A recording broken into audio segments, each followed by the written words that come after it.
তো অনেকগুলো অসুস্থতার পর আমার এই যে দাড়ি দেখছেন, মোচ দাড়ি চুল বড়, এটা আসলে বাসা থেকে বের না হওয়ার কারণে অসুস্থতার জন্য অনেকদিন বাসা থেকে বের হতে পারিনি। এর জন্যই এই অবস্থা। বাট তোমার রিকোয়েস্টে আজকে বাসা থেকে নামলাম। বৃষ্টি ঝরে যায় দু চোখে গোপনে, সখী গো নীলানা খবর যতনে। আশায় আশায় বসে থাকি তোমারও পথে, সখী গো নীলানা খবর যতনে। অসংখ্যবার শুনছি এই গানটা। তো থ্যাংক ইউ ভাইয়ের এই গানটা আমার খুব ফেভারিট ছিল। চমৎকার গেয়েছে আমার ছোট ভাই, চমৎকার গাইলো। আমি ওকে বললাম যে তোমার গলা সুন্দর, ওর গানও শুনতাম, তো ও গান গাইতে পারে। আমি ওকে বললাম যে তুমি এটা গান করো। আচ্ছা, দেখা যাক ভবিষ্যতে যদি বা তৌসিফ ভাই যদি মিউজিক করেন, সুর করেন, তার চেষ্টা করবো। আসসালামু আলাইকুম, কেমন আছেন সবাই? হোপফুলি প্রত্যেকেই ভালো আছেন। তো আজকে আমাদের সাথে কথা বলার জন্য উপস্থিত আছেন জনপ্রিয় কণ্ঠশিল্পী তৌসিফ আহমেদ ভাই। তো অনেকদিন ধরে উনি গান থেকে দূরে আছেন, তো আমরা জানবো অজানা অনেক কিছু ওনার কাছ থেকেই। তো প্রথমে আমরা জানেন ভাই, কেমন আছেন আপনি? আছি আল্লাহর রহমতে ভালো। তো অনেকগুলো অসুস্থতার পর আমার এই যে দাড়ি দেখছেন, মোচ দাড়ি চুল বড়, এটা আসলে বাসা থেকে বের না হওয়ার কারণে অসুস্থতার জন্য অনেকদিন বাসা থেকে বের হতে পারিনি। এর জন্যই এই অবস্থা। বাট তোমার রিকোয়েস্টে আজকে বাসা থেকে নামলাম। আমরা নিচে ইন্টারভিউ দিচ্ছি। আপনাকে তো দর্শকরা প্রচুর মিস করে, জানেন আপনি? হ্যাঁ, আমি জানি। আমি কমেন্টস গুলো নিয়মিত পড়ি, ইউটিউবে যে ভিডিও গুলো আছে কমেন্টস গুলো পড়ি। সবাই মিস করে আমাকে, আমার গান মিস করে। তো আমি সবার জন্য বলবো, আসলে আমার পুরোনো গানগুলো শুনুন। আমি আপনার জন্য চেষ্টা করছি নতুন গান করার। এর মাঝখানে আমার শারীরিক অবস্থা অনেক খারাপ ছিল, অনেক বাজে ছিল, খুব খারাপ ছিল। আপনাদের দোয়ায় বেঁচে আছি, দোয়া করবেন। সামনে নতুন গান আসবে আপনার জন্য, আপনাদের আশাহত করবো না। দর্শকরা জানতে চায় যে আপনি দীর্ঘ একটা গ্যাপ, মানে অনেক লম্বা একটা গ্যাপ, লম্বা সময় ধরে আপনাকে তারা পাচ্ছে না, নতুন গানে পাচ্ছে না, কিন্তু আপনার তো অসংখ্য জনপ্রিয় হিট গান কিন্তু রয়েছে, যেমন বৃষ্টি ঝরে যায় দু চোখে গোপনে, এটা কিন্তু ভাই আমারও একটা পছন্দের একটা গান। এটা 2 লাইন হলেও কিন্তু আমরা শুনবো। বেসিক্যালি গান থেকে দূরে থাকা এটা আমার একান্ত ব্যক্তিগত সিদ্ধান্ত ছিল। আচ্ছা আচ্ছা।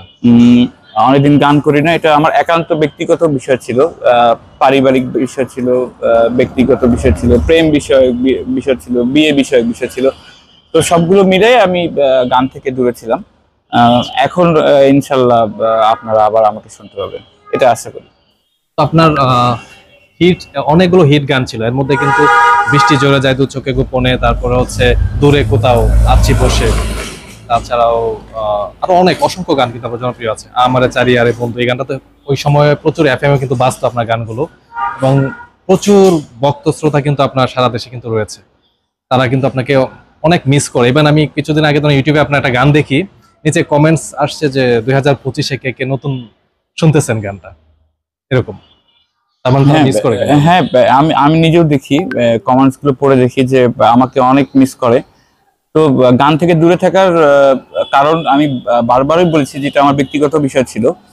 তো আগামীতে আমি করব, এটাও বলছি।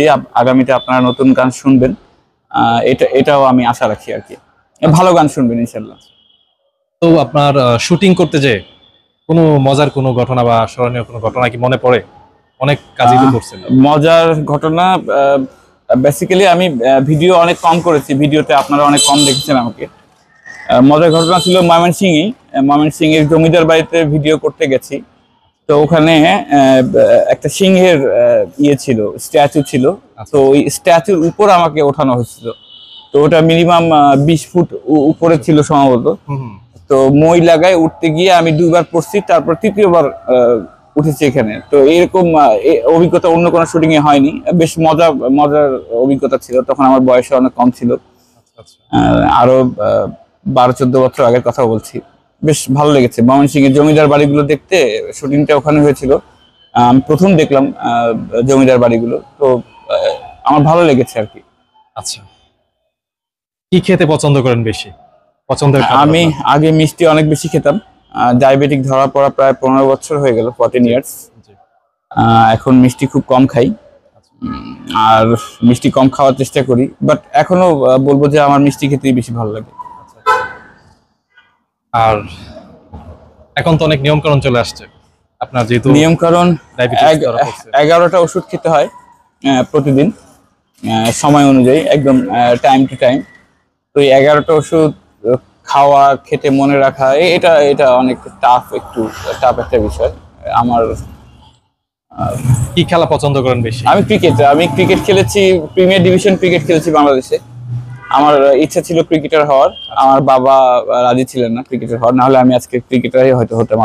আপনারা আমাকে চিনতেন ক্রিকেটার হিসেবে, যেহেতু আমি প্রিমিয়ার ডিভিশন খেলেছি বাংলাদেশে। অনেকে কিন্তু জানে না যে আপনি কিন্তু মেডিকেল স্টুডেন্ট ছিলেন, আপনি কিন্তু গানের জগতের না, গানের জগতের বাইরের থেকে গানের জগতে আসছেন। এই বিষয়ে শুরু থেকেই বলি যে গানটা আমার পেশা হিসেবে ছিল না, যেহেতু আমি অ্যাজ এ মেডিকেল ডক্টর হিসেবে পড়াশোনা করেছি, এখন রেজিস্টার্ড একজন ডক্টর। তো সবসময় আমার ভিশন ছিল একজন ভালো ডাক্তার হওয়ার, বাট আমার ভিশনের সাথে আমার পার্সোনালিটি ম্যাচ করেনি, হয়তো গানে হয়তো বেশি বেশি ইয়ে করে ফেলছিলাম। তো আশা করি যে কিছু সামনে চেষ্টা করব মেডিকেল সায়েন্সের নিয়ে কিছু করার। আচ্ছা, আরেকটা বিষয় আপনার কাছে জানতে চাই যে নতুনরা তো এখন গান গাচ্ছে, অনেকেই গাচ্ছে, কিন্তু নতুনরা অ্যাকচুয়ালি কেমন করতেছে বা কেমন গাচ্ছে, কি মনে হয় তাদের? নতুনদের উদ্দেশ্যে আমি একটা কথা বলবো, সেটা হচ্ছে আমি যেদিন প্রথম টিভি ইন্টারভিউ দিতে যাই এনটিভিতে, সেদিন প্রোগ্রাম অফ হেড আমাকে বলেছিল যে একজন গায়ক সফল কিনা এটা জানার জন্য 20 বছর অপেক্ষা করতে হয়। তো আমিও আসলে তাই মনে করি, একজন গায়ক সফল কিনা এটার জন্য 20 বছর ওয়েট করতে হবে। আর নতুনদেরকে বলবো যে আপনারা রাতারাতি ভাইরাল হচ্ছেন, 6 মাস 3 মাস গান বাজতেছে, তারপরে সবাই ভুলে যাচ্ছে, এরকম কাজ না করার, আপনারা ভালো কাজ করেন যেটা মানুষ অনেক দিন পর্যন্ত মনে রাখে। যেমন আমি এখন দেখি যে আমার গানগুলো আজকে থেকে 15 বছর পরও মানুষ রিপিটলি শুনতেছে, হ্যাঁ 2025-এ শুনতেছে, হয়তো 26-এ শুনবে। আমি চাই আপনারা এরকম কোনো কাজ করে যান। আচ্ছা, ইউটিউবের ভিউজ দিয়ে কি কোনো শিল্পীকে জাজ করা যায়? না না না না, আমি তো আমার বাসায় ফোন ফার্মিং করতে পারি, একসাথে 100টা ফোন আমি একটা পিসিতে কম্বাইন করতে পারি, কম্বাইন করে আমি ভিউ ক্রিয়েট করতে পারি। তো এই ফোন ফার্মিং বাংলাদেশে অলিতে গলিতে ছড়িয়ে আছে, আমি ভিউ যখন তখন কিনতে পারি। তো ভিউ দিয়ে একটা শিল্পীকে কখনোই যাচাই করা যায় না, আমার বিলিয়ন ভিউ হোক হোয়াট এভার, মানুষ কতটুকু মনে রেখেছে আপনাকে, এটা হচ্ছে কথা। যেমন আপনার সেই 15 বছর আগের গানও কিন্তু এখনো প্রায় সমানভাবে জনপ্রিয় অনেকে। হ্যাঁ, সেই সময় তো যে সময় গানগুলো করেছি সে সময় ফেসবুক ছিল না, ইউটিউব ছিল না, তো মানুষ সিডি কিনেছে। আমি নিজে দেখেছি যে আমার গান যিনি রিলিজ পাবে দোকানে লাইন লাগানো সকাল থেকে, যে দোকান কখন খুলবে, মানুষ আমার সিডি কখন কিনবে। তো এগুলো তো এখন দেখা যায় না। সো আলটিমেটলি এইগুলো প্রিসিয়াস মুভমেন্ট ছিল, এগুলো কখনো ফিরে আসবে না। এটাই উপভোগ্য আমার জন্য। যে গানটা দিয়ে আপনার শুরু, অর্থাৎ বৃষ্টি জোরে যায় দু চোখে গোপনে, এই গানের দুইটা লাইন একটু বলবেন দর্শকদের উদ্দেশ্যে, জাস্ট দর্শকরা 2025-এ আচ্ছা, দুইটা লাইন শুনতে পায় আপনার কণ্ঠে। বৃষ্টি ঝরে যায় দু চোখে গোপনে, সখী গো নীলানা খবর যতনে। Thank you. আশায় আশায় বসে থাকি তোমারও পথে, সখী গো নীলানা খবর যতনে, বৃষ্টি জোরে যায় দু চোখে গোপনে, সখী গো নীলানা খবর যতনে। অসংখ্যবার শুনছি এই গানটা, তো থ্যাংক ইউ ভাইয়ের এই গানটা আমার খুব ফেভারিট ছিল। চমৎকার গেয়েছে আমার ছোট ভাই, চমৎকার গাইলো। আমি ওকে বললাম যে তোমার গলা সুন্দর, ওর গানও শুনতাম, তো ও গান গাইতে পারে, আমি ওকে বললাম যে তুমি একটা গান করো।